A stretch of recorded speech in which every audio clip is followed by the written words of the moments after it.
నిష్పక్షపాతంగా ఒక ఆలోచన చేస్తాడు. ఇందులో ఒక చిన్న ఇబ్బంది ఒకటి వస్తుంది.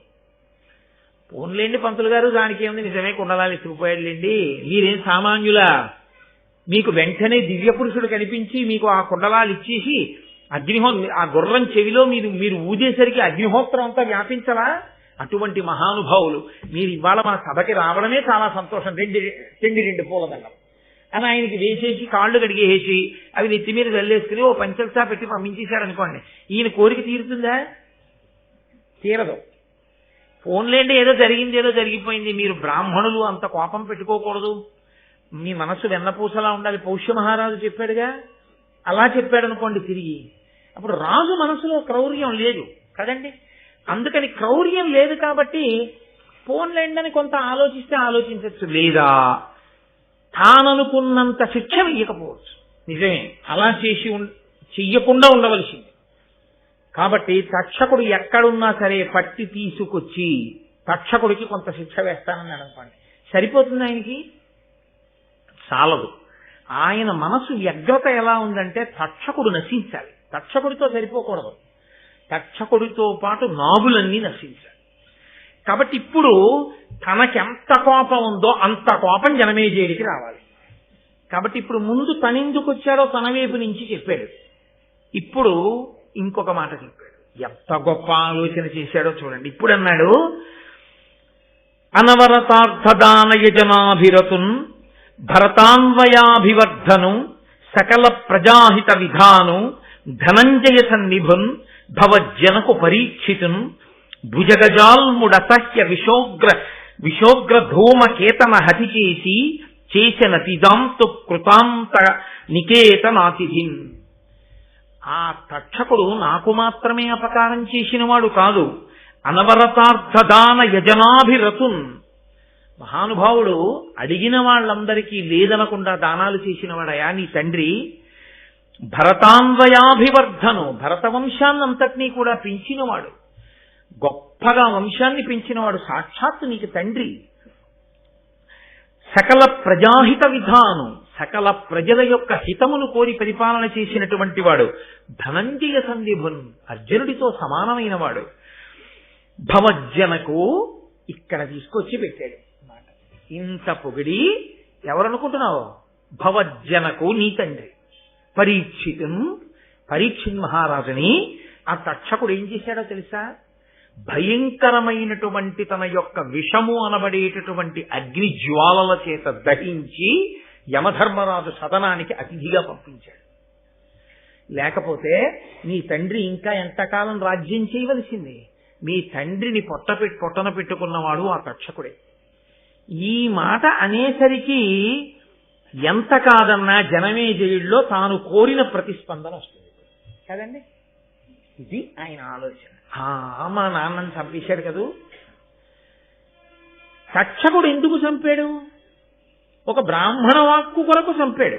శృంగి అనబడేటటువంటి మహర్షి కుమారుడు ఒకడు శపించాడు, నేటికి 7వ రోజు లోపల నువ్వు తక్షకుని యొక్క విషము చేత మరణిస్తావు అని శాపవాక్కు విడిచిపెట్టాడు. ఆ శాపవాక్కు నిజమవ్వాలి కాబట్టి తక్షకుడు వచ్చి చంపాడు. దాన్ని ఎంత చమత్కారంగా చెప్పాడో చూడండి ఆయన. అంటే ఏదైనా సరే అవతల వారికి కోపం తెప్పించేటట్టుగా మాట్లాడగలిగినటువంటి ప్రజ్ఞ, వాక్కు ఎంత దూరం వెడుతుందో, వాక్కు ఎంత శక్తివంతమైందో చెప్తున్నారు. ప్రహ్లదుడైన అతను కాదనకిట్టిపాటి అపకారము తక్షకుడేక విప్ర సంబోధన చేసే నృపపుంగవ, నీవు అనేక భూసురాపాదిత సర్పయాగమున భస్మము చేయుము. తక్షకాదికాకోదర సంహతిన్ హుత మహోగ్ర సమగ్ర శిఖాశయంబులన్. తక్షకుడు ఎందుకు చంపేశాడో తెలుసా మీ నాన్నని? తక్షకుడికి మీ నాన్నకి ఏమీ వైరం లేదు. మీ నాన్నగారు తక్షకుడిని ఎప్పుడూ ఏమీ అనలేదు. ఎవరో ఒక బ్రాహ్మణుడు మారు పలకలేదన్న కోపంతో మీ తండ్రి ఆయన మెడలో ఒక మృత సర్పాన్ని వేశాడు. తండ్రి మెడలో మృత సర్పాన్ని వేశాడన్న మాటకి కోపం వచ్చి ఆ ముని యొక్క కుమారుడు నేటికి 7వ రోజు లోపల నువ్వు తక్షకుడి వలన మరణిస్తా అన్నాడు. అంటే ఇప్పుడు తక్షకుడికి 2 మార్గాలు ఉన్నాయి. ఒకటి శృంగి మాటకి చంపేయడం, 2 శృంగి మాటకి చంపకపోవడం. ఎందుకు చంపకుండా ఉండొచ్చు? మీ నాన్న ఎంత గొప్పవాడో ఇందాక చెప్పే కదా, ఇక్కడ చెప్పలేదు, ముందే చెప్పాడు పద్యంలో. అర్జునుడితో సమానుడు, లోకమునంతటినీ కూడా అంత గొప్పగా పరిపాలించిన వాడు, నిరంతరము పరమభక్తితో యజ్ఞయాగాది క్రతువులు చేసినవాడు, దాన ధర్మములు చేసినవాడు. అటువంటి వాణ్ణి ఒక బ్రాహ్మణుడు తక్షకుడు చంపుతాడు అన్నాడని వెళ్ళి చంపేశాడు తప్ప, ఆ బ్రాహ్మణుడి దగ్గరికి వెళ్ళి మధ్యలో నేనా దొరికాను నీకు, నే చంపుతానని శాపవాక్యెందుకు విడిచిపెట్టావు? నేనెందుకు చంపాలి పరీక్షిత్తుని? పరీక్షిత్తు లాంటి ప్రభు శరీరం విడిచిపెడితే ఈ లోకాన్ని రక్షించడానికి మళ్ళీ అటువంటి ధర్మాత్ముడు ఎక్కడి నుంచి వస్తాడు? ఎందుకంత తీవ్రమైన వాక్కు విడిచిపెట్టావు? నేను నీ మాట వినను, నేను కరవను. అలా కరవకుండా ఉన్నందుకు నాకు కూడా శాపవాక్య ఇస్తావా? ఇస్తే ధర్మం కోసం నేను కూడా శరీరం వదిలిపెడతాను తప్ప నేను ప్రభువుని చంపను అనగలిగాడా తక్షకుడు? ఇప్పుడు క్రోధం ఎవరిలోకి ఎడుతోంది? ఒక ఇంజెక్షన్ పట్టుకుని అవతల వారిలోకి ఎక్కించినట్లు తనలో ఉన్న క్రోధం ఏ స్థాయిలో ఉందో అంత స్థాయిలో ఆయనలోకి పంపిస్తున్నాడు. ఇప్పుడు పరిష్కారం కూడా చెప్పేశాడు. ఇంకా మళ్ళీ ప్రత్యేకంగా దీనికి నేనేం చెయ్యాలని ఆలోచన రావక్కర్లేదు జనమేజయుడికి. ఎంత గొప్పగా చెప్పాడో చూడండి. నృపపుంగవ, నీవు అనేక భూసురాపాదిత సర్పయాగమున భస్మము చేయము తక్షకాదికా కోదర సంహతి హుత మహోగ్ర సమగ్ర శకాతయంబులను. ఒక బ్రాహ్మణుడన్న మాటకి తక్షకుడు చంపేశాడు మీ నాన్నని. నువ్వు చాలా మంది ఋత్విక్కుల్ని తీసుకురా, కూర్చోబెట్టు. వాళ్ళందరూ కలిసి ఒక్కొక్క పాము పేరు చెప్పి స్వాహ అంటారు. ఆ పాము పడిపోవలసిందే. ఒక బ్రాహ్మణుడి మాటకి తక్షకుడు వెళ్ళి మీ నాన్నని చంపేయచ్చు, ఆ బ్రాహ్మణుడి మాటకి పావులు వచ్చి అగ్నిలో పడక్కర్లా? మీ నాన్న విషయంలో ఓ నీతి, బ్రాహ్మణులు వచ్చి చెప్పిన తర్వాత ఈ పావుల విషయంలో ఒక నీత, వాళ్ళని వచ్చి పడుతుంది. మనం చిట్ట చివర తక్షకాయ స్వాహ అనమను, తక్షకుడు కూడా వచ్చి అగ్నిలో పడిపోతాడు. అప్పుడు నువ్వు పీటల మీద కూర్చుని, ఏమయ్యా బ్రాహ్మణ వాక్కుకి మా నాన్నని చంపావుగా, బ్రాహ్మణ వాక్కుకి నువ్వు చావు అను. నీ పగ తీరుతుంది రాజా. తండ్రిని చంపినవాడు హాయిగా అక్కడ తిరుగుతూ ఇంకా లోకాన్ని నాలాంటి బ్రహ్మచారుల్ని ఇబ్బంది పెడుతుంటే నువ్వు ఇక్కడ చూస్తూ కూర్చున్నావా? కాబట్టి సర్పయాగం చేయి, ఋత్విక్కుల్ని పిలిపించి స్వాహాకారంతో పావులన్నింటినీ పడగొట్ట అగ్నిహోత్రంలో. ఎంత కోపం వస్తుందండి! ఇక్కడ ఒకే ఒక చిన్న మినహాయింపు ఉంది ఇప్పుడు జనమేజయుడు మాట్లాడటానికి. ఎందుకని? నృపాలక అన్నాడు కదా, భూమిని పరిపాలించేవాడు రాజు. ఆయన ఒక మాట అనొచ్చు, నిజమేనయ్యా చంపవలసిందే తక్షకుణ్ణి. తక్షకాయ స్వాహాని యాగమన్నా చేయిస్తాను, తక్షకుణ్ణి చంపడానికి నేనన్నా పెడతాను. తక్షకుడు మా నాన్నని చంపితే పావులన్నింటినీ నేను ఎందుకయ్యా చంపడం? అవేం చేసాయి? అవేం చంపలేదుగా మా నాన్నని, అవేమి మా నాన్నకి ద్రోహం చేయలేదుగా, నీకు వాళ్ళెవరు ద్రోహం చేయలేదుగా, మరి వాళ్ళందరినీ ఎందుకు చంపడం? తక్షకుడు జోలికి పెడతానులే అన్నాడు అనుకోండి. తాను నాగలోకానికి వెళ్లి ప్రార్థన చేసినప్పుడు వాళ్ళెవ్వరూ తనకి పలకలేదన్న కోపం ఎలా పోతుంది? మీరు లోకంలో ఒక గమ్మత్తు ఉంటుంది చూడండి. ఆయనకి చెప్పానండి, ఆయన వినలేదు. వాళ్ళ అన్నయ్యకి చెప్పాను, వాళ్ళ అన్నయ్య వినలేదు. వాళ్ళ తమ్ముడికి చెప్పాను, వాళ్ళ తమ్ముడికి వినలేదు. వాళ్ళందరూ నశించుకోవాలండి అంటాడు. ఎందుకని? తనకి అసలు ఎవరు చెయ్యాలో వాడు చేయడం కాదు, తను ఎవరెవరికి చెప్పాడో వాళ్ళు ఎవరూ వినలేదు తనమాట. అందరి మీద కోపమే. కాబట్టి ఇప్పుడు ఇంత కోపం అవతల వాళ్ళకి వెళ్ళాలి, వాళ్ళందరినీ కూడా చంపేయడానికి. నిజమే, ఎందుకు చేయకూడదు యాగం? పాములన్నింటినీ చంపేయాలి అన్న ఆలోచన రావాలంటే అసలు ఆ మాట అడగకూడదు జనమేజయుడు. అడగకుండా తను జవాబు చెప్పాలి. మిత హిత సత్య వాక్య. ఇంకా మళ్ళీ అనుమానాలు రాకూడదు జనమేజయుడికి, ఇంతకన్నా ప్రశ్న లేకూడదు అనిపించాలి. అందుకని తర్వాత పద్యంలో అన్నాడు, ప్రహ్లదుడైన ఒక్క కులపాంసను చేసిన దానం తత్కులం బెల్లను దూషితంబకుట ఏమి అపూర్వము కావునన్ మహీవల్లభ తక్షకాధము నెపంబున సర్పము నెల్ల అగ్నిలో త్రెళ్ళగ సర్పయాగమతి ధీయుత చేయుము విప్రసమ్మతిన్. ఏమి రాజా, నువ్వు పూర్వం నీతి వినలేదా? ఒక కులంలో ఒక్క దుర్మార్గుడు జన్మిస్తే ఆ దుర్మార్గుడి కారణంగా కులమంతా నశించిపోతాడు, ఆ జాతి నశించిపోతాడు. అలా ఇంతటి దుర్మార్గుడు పరీక్షిత్తు వంటి ధర్మాత్ముండే చంపినటువంటి తక్షకుడు పుట్టిన కులం నశించిపోవద్దు. కాబట్టి ఆ పావులన్నీ పోవలసింది. ఇవాళ తక్షకుడు, రేపు నోట్లో విషం ఉన్న మిగిలిన పావులు, రేపు ఇంకోళ్ళ జోలికెడతాయి. నేను పావన్నది ఉండడానికి వీల్లేదు, పావులన్నీ పడిపోవలసింది అగ్నిహోత్రంలో. కాబట్టి విప్రుల్ని కూర్చోపెట్టు, ప్రభువు ఇలా చెయ్యొచ్చని చెప్పు, నచ్చ చెప్పు, బ్రాహ్మణులు ఒప్పుకుంటారు. యాగం మొదలుపెట్టు, వాళ్ళు స్వాహాకారం చేస్తారు, పడిపోతాయి అంతే అగ్నిహోత్రం. పడిపోతే ఆ పావులన్నీ చచ్చిపోతాయి. అందుకని అలా పిలిపించు, యాగం మొదలుపెట్టు అంటే జనమేజయుడు ఒక్క మాట మాట్లాడినట్టు లేదు. ఉత్తర క్షణం ఆయన చాలా, నువ్వు చెప్పింది ఎంత మాత్రం ఇందులో అనుమానం లేదయా, నిజమే, నేను సర్పయాగం చెయ్యవలసింది అని ఋత్విక్కుల్ని పిలిచి, రండి మీ అందరూ కూర్చోండి, కూర్చుని సర్పయాగం ప్రారంభం చేయండి. ఈ సర్పయాగం చేత లోకంలో ఉండేటటువంటి నాగులన్నీ కూడా ఈ అగ్నిహోత్రంలో పడిపోయి ఇవన్నీ మరణించవలసిందే అని సంకల్పం చేసేసాడంతే. చాలా జాగ్రత్తగా జ్ఞాపకం పెట్టుకోవలసిన విషయం ఏంటంటే, చాలా కోపం వచ్చినటువంటి వ్యక్తి చాలా కోపంలో ఏ ప్రణాళికా నిర్మాణము చేయరాదు. కోపంగా ఉన్నప్పుడు మీరేమీ ఆలోచన చేయకూడదు. అంతకన్నా ఏది చెయ్యాలో మీరు కోపంతో ఇంకోరికి చెప్పు చేయడం చాలా మంచిది తప్ప మీరు ఆలోచన చేసి అప్పుడు ఏమి నిర్ణయాలు మీరు తీసుకోకుండా ఉండడం మంచిది. ఎందుకో తెలుసా, ఇదిగో ఇలాగే వెడుతుంది. ఆ బుద్ధి ఎందు కలిగిన వ్యగ్రత సరి అయినటువంటి రీతిలో ఆలోచన చెయ్యనివ్వదు. ఆ చెయ్యనివ్వనప్పుడు ఏం చేస్తుందంటే కిందకి జారి చేస్తుంది, పడగొట్టేస్తుంది. అలా పడిపోకుండా ఉండాలి అంటే అంత కోపంగా ఉన్నప్పుడు మీరు ప్రయత్నపూర్వకంగా కాసేపు మీరు ఆలోచన చేయడం ఆపేసి దాన్ని వదిలిపెట్టేయడం కోసమని మార్గాన్ని ఎంచుకోవాలంటే, లేకపోతే దీర్ఘకాలం దాని యొక్క పరిణామం ఆశ్చర్యకరంగా వెళ్ళిపోతుంది. కాబట్టి ఇప్పుడు ఇంత జనమేజయుడు అంగీకరించాడు. అందుకే మహాభారతంలో చెప్పినటువంటి ఏ విషయమైనా సమాజమునందు ఏ కాలములో ఏ వ్యక్తికి అన్వయము కానిది ఉండదో వ్యాసుడు గుండెల మీద చెయ్యేసి చెప్పాడు. నేను భారతంలో చెప్పినటువంటి ఏ విషయమైనా సమాజమునందు ఏ వ్యక్తికి ఏ సందర్భంలోనూ అన్వయము కాదన్నది లేదు.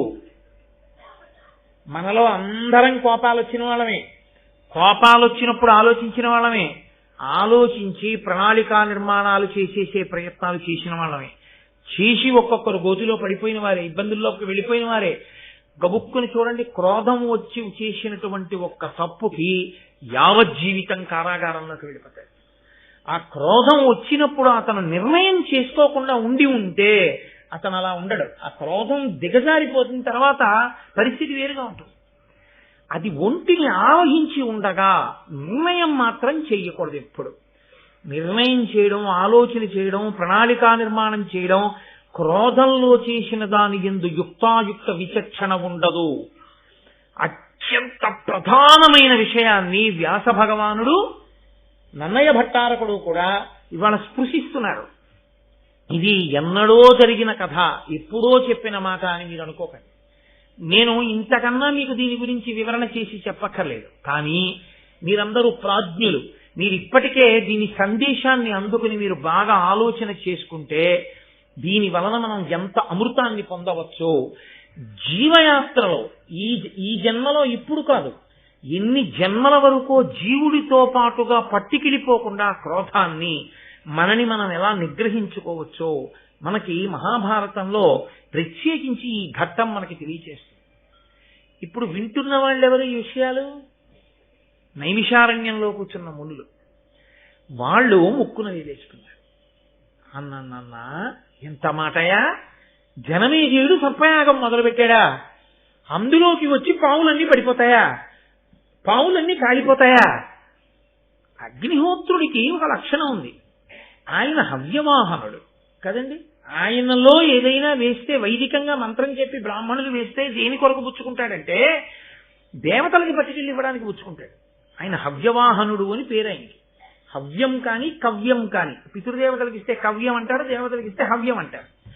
ఈ రెండిటినీ అగ్నిహోత్రంలో వేసి వాళ్ళకి అందజేయవయా అంటే వాళ్ళకి పట్టుకెళ్ళి ఆయన అందించేస్తాడు. అగ్నిహోత్రుడి ముఖంగా వెడితే ఎంగిలి కాదు, పవిత్రం అవుతుంది. మరి ఇప్పుడు అగ్నిహోత్రుడు తాను తినకుండా అది పట్టుకుని వెళ్ళి కదా దేవతలకు ఇస్తాడు. మరి ఇప్పుడు సర్పయాగంలో పడినటువంటి పావుల్ని ఎవరికి పట్టుకెళ్ళి ఇవ్వడానికి? ఎవరికీ పట్టుకెళ్ళి ఇవ్వడానికి కాదు. ఏం చేయడానికి? అగ్ని కాల్చాలి వాటిని. ఇప్పుడు ఆ పాములన్నీ పడిపోతుంటే విషంతో అసలు పావుకు అగ్ని అంటే భయం. అది మంత్రము యొక్క కట్టు చేత గిలగిల తన్నుకుంటూ వచ్చి పడిపోతుంది అగ్నిగుండంలో. పడిపోతే అగ్ని కీలలతో అది కాల్చాలి. మరి అగ్నిహోత్రులు తిరస్కరించడా? నేను ఇదేటయా ఇలాంటి పనులు నాకప్ప చెప్పారు మీరు? మంత్రంతో హవ్యం ఇవ్వండి పట్టుకెడతాను దేవతలకి, కవ్యం ఇవ్వండి పట్టుకెడతాను పితృదేవతలకి. ఇది ఎక్కడి ప్రారంభం? మీరు మంత్రం చెప్పి పావుల్ని తీసుకొచ్చి నాలో బారేస్తే నాకు కావాల్సిన అదే పనిగా ఇక్కడ కూర్చుని ఒకటా రెండా ఎన్ని పావులు, ఎన్ని రంగుల పావులు, ఎన్ని తెల్ల పావులు ఎదర చూతురు కానీ ఒక్క కద్రో కొడుకుల పేర్లే అంత విచిత్రంగా ఉంటాయి. ఇన్ని పావులు వచ్చి పడిపోతుంటే ఆయన కర్మ వీటన్నిటినీ కాల్చడం ఎంత వాసన అదంతా. ఆయన కాల్చడం ఇంకయా ఎంత గొప్ప ప్రశ్న వేశారో చూడండి. ఆయన ఎలా కాల్చాడు, జనమేజయుడు ఎలా చేశాడు ఈ సర్పయాగాన్ని. పోని ఈ జనమేజయుడు చేసినటువంటి సర్పయాగంలో సర్పములన్నీ పడిపోయి ఉంటే పావులు ఉండకూడదుగా? అసలు ఇంకా పావున్నది మిగలకపోతే పాముల జాతి ఉండకూడదుగా, అంతరించిపోవాలి. మరి పావుల జాతి అంతరించిపోకుండా పావులు ఉన్నాయంటే అన్ని పావులు పడలేదుగా, కొన్ని పావులు ఉండిపోయి. కొన్ని పావులు ఉండిపోయాయంటే ఆ యాగం పూర్తి అవ్వలేదుగా, మధ్యలో ఆగిపోయింది అనమాట. ఎక్కడ మధ్యలో ఆగిపోతేనే కదా కొన్ని పావులు మిగిలే, కొన్ని పావులు మిగిలితేనే కదా ఇప్పుడు పావులు ఉన్నాయి. మరి అలా ఎందుకు ఆగిపోయింది యాగం మధ్యలో? మామూలుగా ఓ యాగం మొదలెట్టి యజ్ఞపురుషుడు వచ్చేసి పాయస పాత్ర ఇచ్చేస్తే పూర్తి చేసేయచ్చు. కోపం ఉన్నవాడు మొదలెడితే కోపం తీరే వరకు జరుగుతుంది కదండి. కోపం ఉన్నవాడు మొదలుపెట్టిన యాగాన్ని మధ్యలో ఆపడానికి కోపం ఎందుకు తీరిపోయింది? కోపం తీరిపోవడానికి పరిస్థితి బతికాడా? మళ్ళీ బతకడగా. మరి అటువంటిప్పుడు ఎందుకు ఆపాడు? ఎందుకు ఆగింది యాగం? అయ్యి బాబోయ్ మాకు చాలా ఆతృతగా ఉంది సుమా ఈ విషయాలన్నీ వినేయాలని, తొందరగా చెప్పవయ్యా, మాకు బాగా అర్థమయ్యేటట్టుగా మహానుభావ సౌతి ఏదా విషయాలు చెప్పు, మేము వింటాం. కాబట్టి ఇప్పుడు ప్రశ్న ఎక్కడ మొదలైందో జవాబు అక్కడే మొదలవ్వాలి. అది శిష్యుని యొక్క ఆర్తి. వైదికంగా వచ్చారు వాళ్ళు. కాబట్టి ఇప్పుడు సూతపుత్రుడైనటువంటి సౌతి కూడా, ఉగ్రశ్రవసుడు కూడా అంత అందంగానూ ఆ విషయాల్ని వివరణ చేయాలి. కాబట్టి ఆయన భృగు వంశం దగ్గర మొదలుపెట్టారు. మీరు ఈ విషయాల్ని ఎక్కడా కూడా ఈ ఒకదాంతో ఒకదానికి ఉండేటటువంటి సంబంధాన్ని మాత్రం మర్చిపోకూడదు. ఎందుకో తెలుసా అండి, మళ్ళీ నేను ఒక 5-6 రోజులు పోయాక సర్పయాగానికి వస్తాను.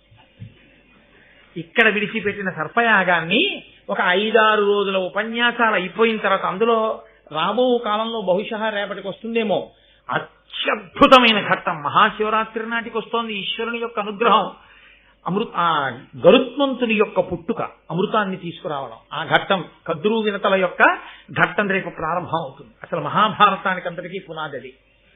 కాబట్టి ఆ ఘట్టాలన్నీ పూర్తయిపోయిన తర్వాత మళ్ళీ నేను సర్పయాగం దగ్గరికి వస్తాను. అప్పుడు మీరు ఇది ఎప్పుడు చెప్పావు నన్ను అడగకూడదు, బాగా జ్ఞాపకం పెట్టుకుని ఉండండి ధారణ. కాబట్టి ఇలా ఎలా జరిగింది మాకు చెప్పమని మునులు అడిగారు. అడిగితే భృగువంశం దగ్గర ప్రారంభం చేశాడు.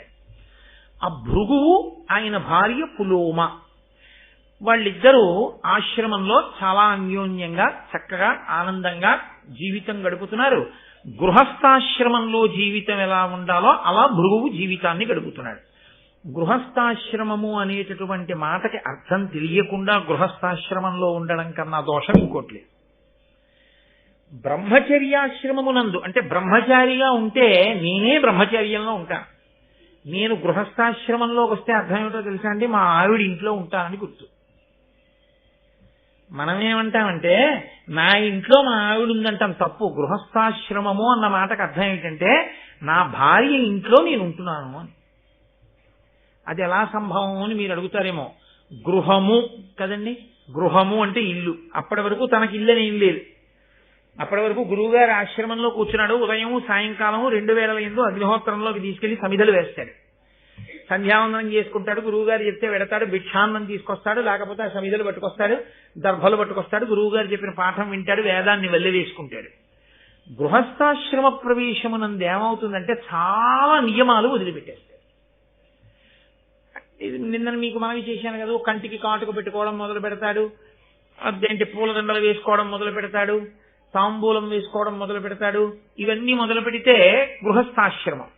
గృహము అంటే ఇల్లు, గృహస్థు అంటే ఇంటి యందు ఉన్నవాడు. ఎవరి ఇంటి యందు? గృహిణి ఆవిడిది పేరు.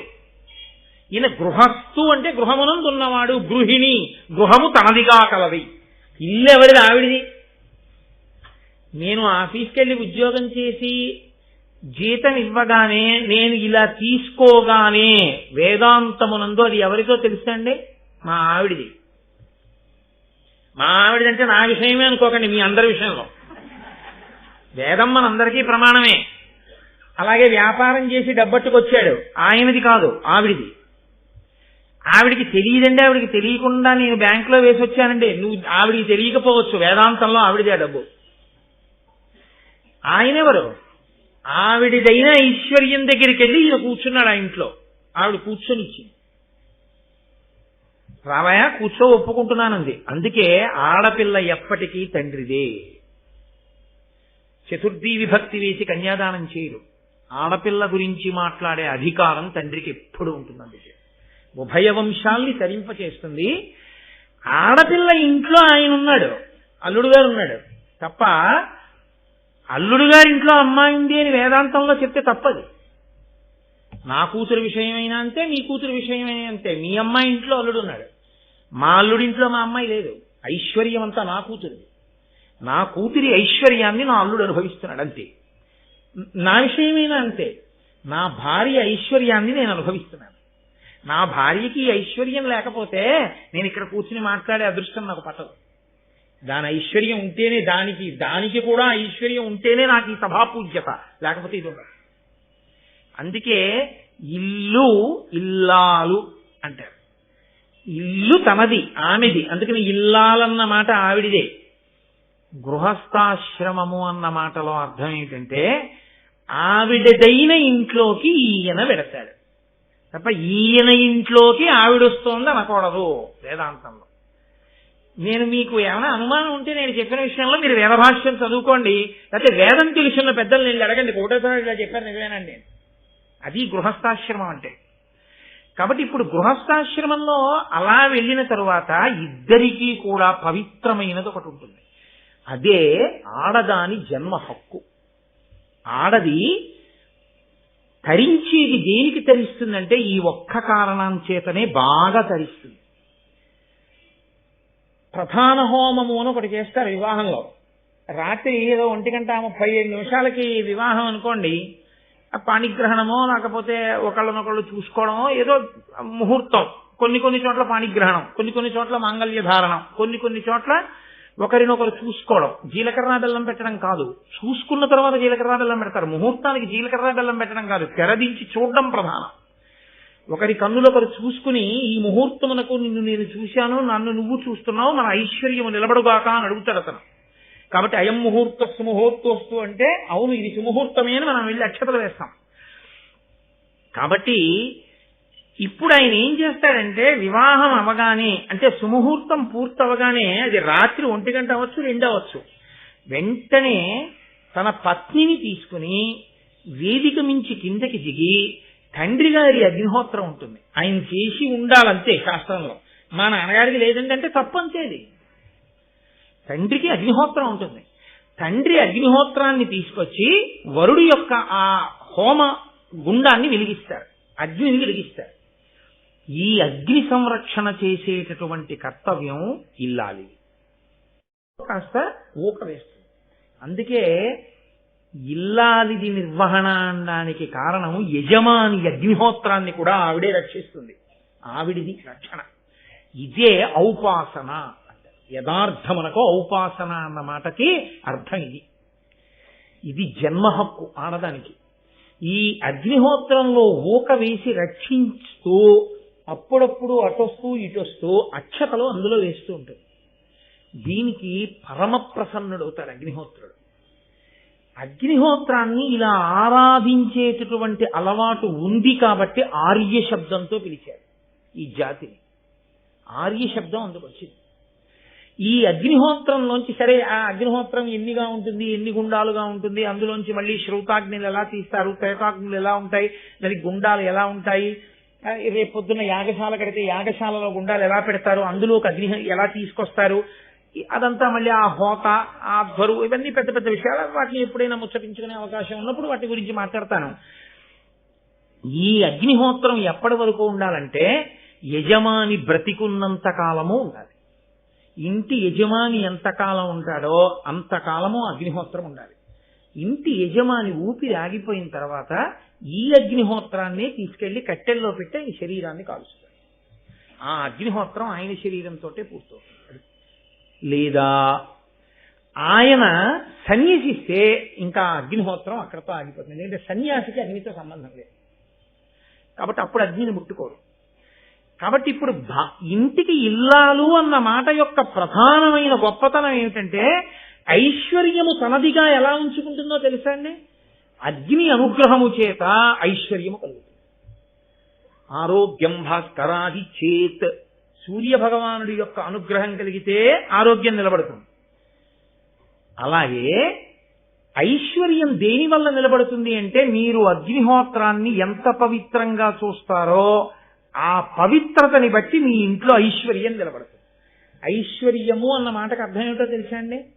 బ్యాంకు నిండా డబ్బు ఉండడం కాదు, మీ ఇంటికి వచ్చినవన్నీ మీరు కావాలనుకుంటే అనుభవించగలగడం. వైదికమైతే ఇంటికి బోలెడన్ని పళ్ళు వస్తాయి, ఒక్కటి తను తినకూడదు, తన భార్య తినకూడదు, ఇద్దరికీ షుగరు అంటే ఆ విషయంలో వాళ్ళిద్దరికీ ఐశ్వర్యం లేదు. ఒక ఐశ్వర్యం ఉంది, సంతోషంగా 10 మందికి ఇచ్చుకోవచ్చు. ఏడుస్తూ ఇస్తే వాళ్ళదో దరిద్రం.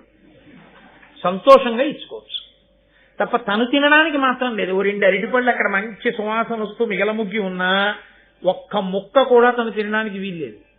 కాబట్టి తను అలా ఊరుకుని సంతోషంగా పట్టుకెళ్ళి ఎవరికో ఇచ్చి వాళ్ళు తింటే నేను తిన్నట్టే, తినవయా సంతోషంగా తీయగా ఉన్నాయి పళ్ళు అని ఇచ్చి వచ్చేయాలి. ఐశ్వర్యము అంటే కలిగి ఉండుట, కలిగిన దానిని అనుభవించుట. ద్రాపేయం దస్సస్పతే దరిద్రం నీలలోహిత అంటుంది రుద్రం అభిషేకం చేస్తారు కదా.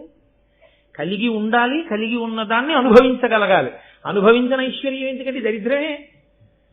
అన్నీ ఉన్నాయి, ఏది తినకూడదు, ఒంట్లో గొట్టం పెట్టి ఎక్కించారు. ఏమిటా ఐశ్వర్యం? ఏమైనా ఉందా? ఈయన్ని చూడడానికి వచ్చిన వాళ్ళందరూ తిన్నారు ఇంట్లో చక్కగా అన్ని చేయించుకోండి. ఎవరిది ఐశ్వర్యం? వాడు ఐశ్వర్యవంతుడు, వీడు దరిద్రుడు. పాపం వీడు గొట్టం పెట్టి కూర్చున్నాడంతే. వీడు పూట పూట ఇంత తినాలంటే బొడ్డు దగ్గర తొడ మీదో ఎక్కడో సూది పెట్టి పొడుచుకుని వాడంతటా వాడేదో ఎక్కించుకుని ఇంత అన్నం తింటుంటాడు. ఆ విషయంలో ఆయన చాలా బాధ పొందుతున్నాడా లేదా?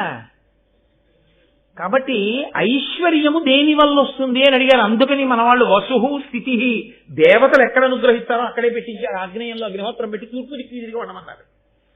యజమాని కడుపు నిండా తింటాడమ్మా, లేకపోతే తినడమ్మా అనడానికి కారణం అది.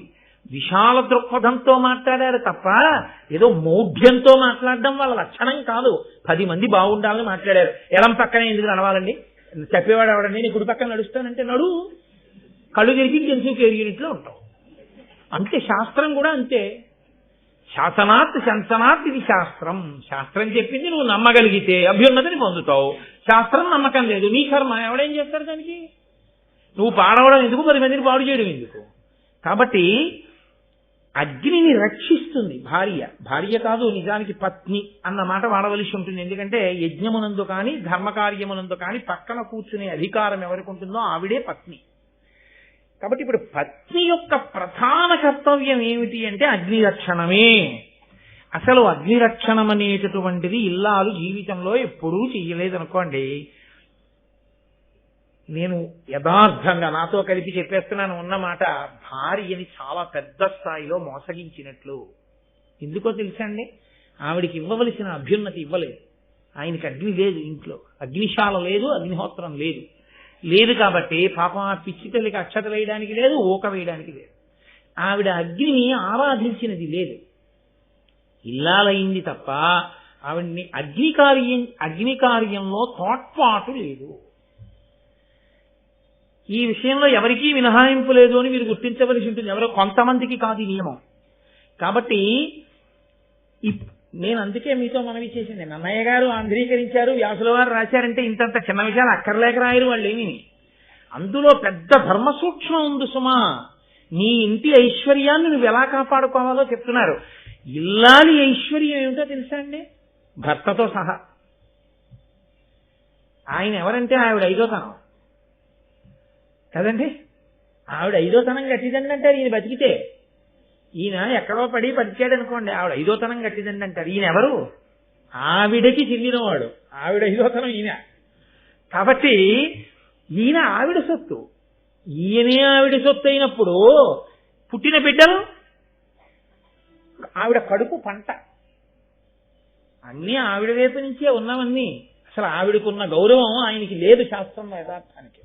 చాలా కష్టపడి తరించాలి పురుషుడు. స్త్రీ అందుకే ఔపాసన అంటారు దీన్ని.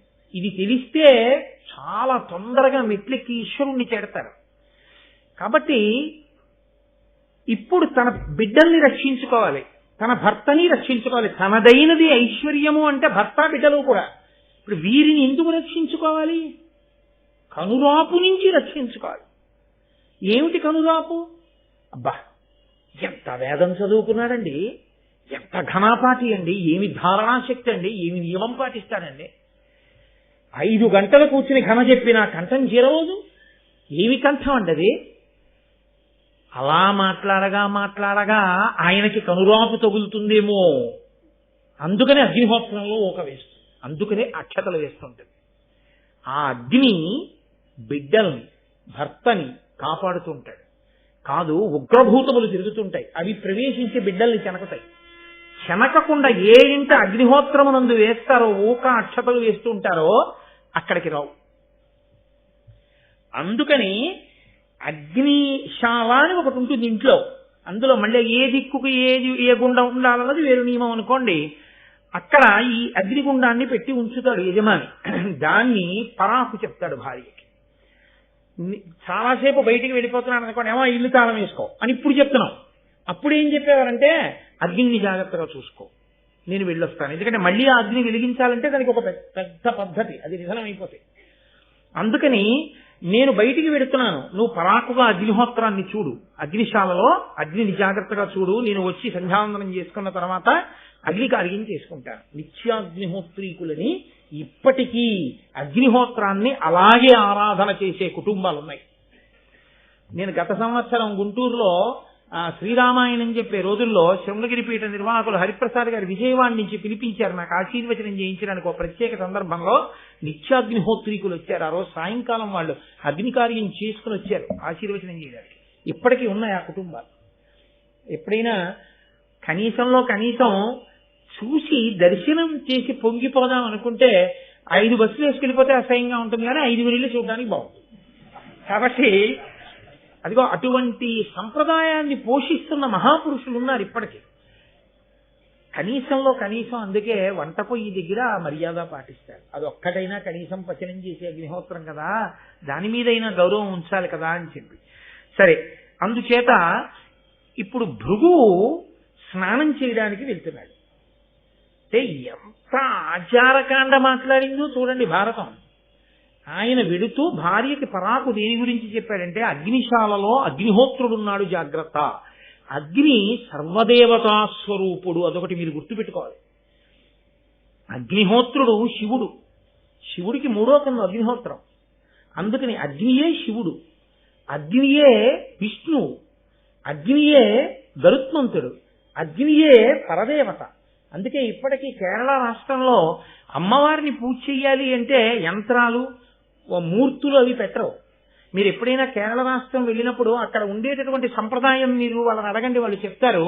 వాళ్ళు దీపం వెలిగిస్తారు, మనం ఇళ్లలో పెట్టుకుంటామే దీపం, అలాంటి దీపం వెలిగించి ఆ దీపం ప్రజ్వరిల్లుతుంటే ఆ దీప శిఖకి అమ్మవారు అని పూజ చేస్తారు. వాళ్ళు దీపాన్నే పరదేవతగా పూజ చేస్తారు. వాళ్ళు అసలు దీపం లేకుండా మనం పూజ చెయ్యం.